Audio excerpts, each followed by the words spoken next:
Hi everyone and welcome to a new Excel video. I'm Koshido and today I'm gonna show you how I will try to make some profit out of harvest in the early league. First of all, there is a link in the description, you can grab a copy of this image.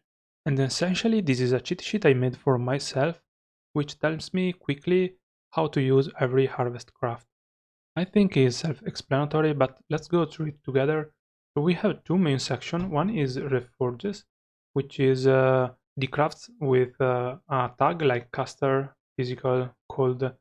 The checklist is all the other crafts. So for example, essence stacks, beast lure, the gem crafts, and stuff like that. I've divided the reforges based on tags, and I have several crafts for each tag.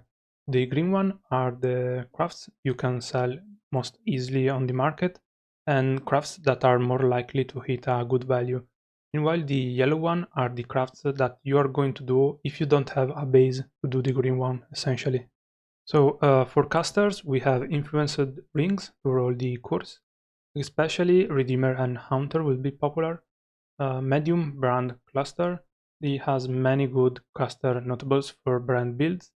Then we have large physical cows and minion clusters. This is to target one specific notable and then hoping to get some other notables without the tag caster. Then we have physical Crusader body for the exploding mod and large physical cluster. I would say large physical cluster is better than the Crusader body because we have many good physical build in this league. Then we have amulets for the +1 for seismic trap and general cry, and then int shield for the +1 for seismic trap.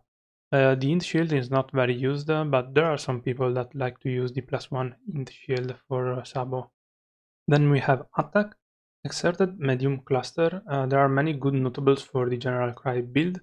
Then we have a spine assassin bow for additional arrow, +1 bow socketed gems, and other good mods. And then we have a quiver for dot multi for explosive arrow, crit and +1 arrow for the tornado build. In this I will go for the cluster jewel first. Live we have minion cluster jewel and also medium cluster jewel. There are many good mods for skeleton mage, and skeleton mage will be one of the most played minion build. Then we have Haunter, Stygian Vice for percentage increase max life and other life roll. Also leather and heavy Haunter belt are good too. And then we have medium burning cluster for RF builds, which will be popular this league. Cold dot medium cluster. This is used for the live version of Cold Dot, which is somewhere not too much popular but still used.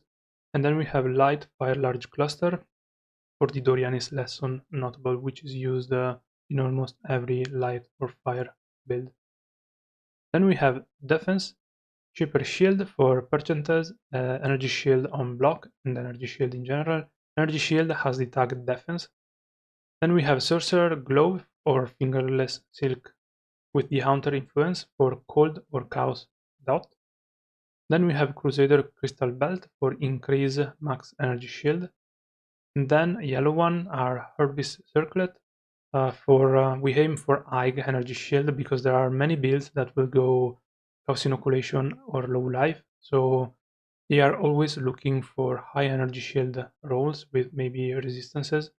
So we can use Herbis Circlet, Int Shield, Crusader's Ring for percentage increase max energy shield, and Titan Gauntlet for armor because there are many builds that use armor. Then we have Fire, large fire cluster, medium cluster with many good notables for the fire builds. Hunter Quiver, elemental damage and attack speed. You can also look for fire dot multiplier for elemental arrow. And then we have Amulet for the +1, Hunter Gloves for fire dot multi for exclusive arrow. Cold, we have Cold Large Cluster, many good notables for Cold Dot. Lightning Large Cluster because there are Snowstorm and Storm Rider which has the both lightning and cold tag. Wound +1 cold and cold damage in general. Then we have Yellows, medium cold cluster, many good notable for cold dot. Usually cold dot in the medium cluster go for something with energy shield or life based on the build. But still, there are some people that want to ramp up the damage, they are going for this kind of cluster. Then we have Redeemer Amulet for cold damage leech, cold pen, and +1 cold. Then we have Haunter Gloves, cold.mod, Shaper mod have less weight, so that's why we go for Haunter. Lightning, we have Lightning Large Cluster for lightning builds. We have Crusader Amulet for lightning damage, leech, pen, and +1 lightning. And then we have the Wand, +1 lightning gems, and lightning in general for spark builds. Then we have Chaos Large Cluster, and also Medium Cluster. We have many good notables. Hunter Amulet for Chaos.multi and +1 Chaos. Then we have Hunter Evasion Gloves for Chaos.multi. Also, Hybrid Evasion is good. That means Evasion Energy Shield or Evasion Armor. Hunter Quiver for Chaos.multi for Toxic Rain. Then we have Critical. Only good thing about Critical are jewels for the +2 crit multi mod. If you manage to hit 2 crit mods and high life, you can sell the jewel for quite a lot. Then we have Hunter Body Armor for attack spell crit, Shaper Body Armor for spell crit, Elder Body Armor for attack crit. So if you are targeting specifically spell or specifically attack, you should go for Shaper or Elder. If you don't really care, but you just want to hit 1 crit, you can go for Hunter because they have 150 plus 250 is a little bit more weight, so it's easier to hit. Speed, we only have Claw Large Cluster, which is actually very nice because it has 3 best in slot notables for Lightning Strike, which will be one of the most played build this league. Then we have Two-Toned Boots and Influence Boots. So we are aiming to get the movement speed tier 1 plus life and good rest. Okay, this is what I will be using for the Reforges. I know there are many more crafts you can do, and if you want to look something by yourself, you can just look at the popular builds on PoE Ninja, look at what the people are playing, and then with PoE DB you can look at the tags for each mod, and eventually decide yourself what to craft. Okay, now let's look at the checklist. These are other crafts that is worth mentioning because you most likely want to have a stack of something in your stash ready to use on these crafts here. So for example, fossil stack is the craft that change one stack of fossil into another, and you may get less fossil in result. For this craft, you want to buy a stack of the cheapest fossil, and if you hit the higher price fossil, you're gonna make big profit. Similar, we have essence stacks, cheapest high tier essence we have.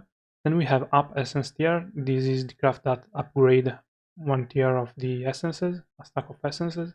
So we are using the most expensive Shuriken essence. Then we have Daily Orb stack. We buy the cheapest orb. Catalyst, Timeless. We buy the cheapest catalyst, cheapest timeless emblem, and we hope to hit the most pricey one. Up oil tier, we are using silver oils, and we will get golden oils. This is always profit. Mortal fragment, the price difference between mortal fragments are quite a lot, so we use the cheapest mortal fragment, hoping to get the most pricey one. Then we have scarab into scarab. Same thing, we buy the cheapest winged or gilded scarab, hoping to get a good one. Chance up scarab. This is the craft that can upgrade 1 tier of your scarab. The chance is very low, and is up to you which tier of scarab to use. I will try to use the poly scarab, and I will be using expedition, harbinger, and or divination. Sacrifice T14 plus map. To get 1 influenced map. The output is random to use bad maps, and you can get Shaper Elder maps. RB Unique into map. You buy the cheapest RB Unique, and you have a chance to get Harbinger map. There are a few worth quite a lot. Beast Lure, go for Kaichich or Phenomenal Lure. Check the market to see which one is the most valuable one. Then we have gem quality. Use meta gems. Early game, you can buy level 1 gems from Lilyrod apply the 20 quality and then sell the gem right away, or you can level it eventually. Later in the league, you can buy level 20 0 quality and then up to 20 quality and just sell it right away for easy profit. Then we have gem into gem. You can buy the cheapest 2020 gem and then convert it into another. If you hit a meta gem, you are going to make a lot of currency. Then we have corrupted gem quality. This turns the quality of the gem into gem scatter prism. So buy the cheapest 20 plus quality corrupted gem. Corrupted gem experience is the same thing, but with the experience, it gives you an item containing experience for the gem. So you can buy level 3 Enhance or Empower, the cheapest one. They have a lot of experience in it, and you will get a lens to use on a meta gem or eventually on Enlighten. Awaken Gem, this is just a gamble because he has a chance to transform a supported gem into an awakened supported gems, but the chance is very, very low. And if he fails, he's gonna destroy the gem. So it's just a gamble, up to you. Divination card, same, another gamble, up to you. Up random rarity. Here we want to try to use an item level 45 plus leather or heavy belt, and we are trying to get the headhunter or the mage blood. It's very unlikely, but you never know. Then Reforge links, we are using a meta body armor or eventually a 200 weapon. Meta body armor can be the chevrons, the flesh crafter for mage skeleton builds, the here is higher, for example. There are many more. Reforge keeping suffixes or prefixes, you can sell this one, is worth quite a lot. Change Atlas influence, aim for what you need for your build, or check the Reforge crafting in this document to see what you can do. Currency exchange, just do it. This is like transform one alteration orb into a chance orb, for example. Just do it. Change uniques. You can dump useless uniques, hoping to get a decent one. Upgrade goddess, just do it. The only profitable goddess is the gift one, so just try it. And then we have fracture, synthesized, influence crafting, and white socket. Those are the mods we are going to sell on TFT. There are other crafts beside those, and they are either self-explanatory or not worth talking about, for example the resistance one.